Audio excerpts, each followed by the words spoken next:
চক্ষু বন্ধ করে দেখতে পাই।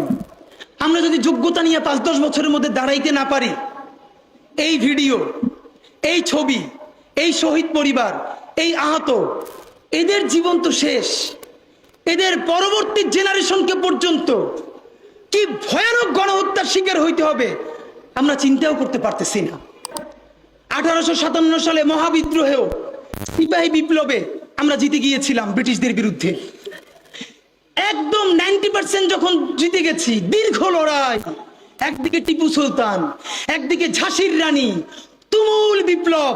সেই বিপ্লব যখন হারিয়ে গেল, আপনারা জানেন কিনা, ইতিহাস বলে বাংলাদেশের বড় বড় গাছে এমন কোন ডাল ছিল না গ্র্যান্ড ট্রাঙ্ক রোডে, যেই গাছের ডালে ডালে সিপাহী বিপ্লবের যেই সব সৈনিক এই বিদ্রোহে অংশ নিয়েছিল তাদেরকে ঝুলিয়ে ফাঁসি দেওয়া হয়েছে।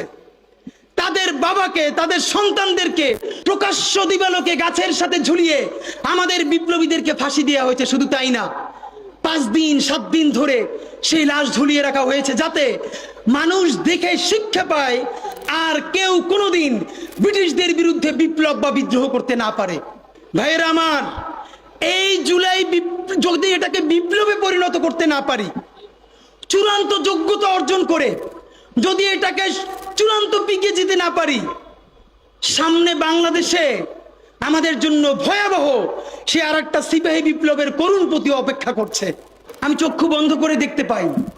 আমরা যদি যোগ্যতা নিয়ে 5-10 বছরের মধ্যে দাঁড়াইতে না পারি, এই ভিডিও, এই ছবি, এই শহীদ পরিবার, এই আহত, এদের জীবন তো শেষ।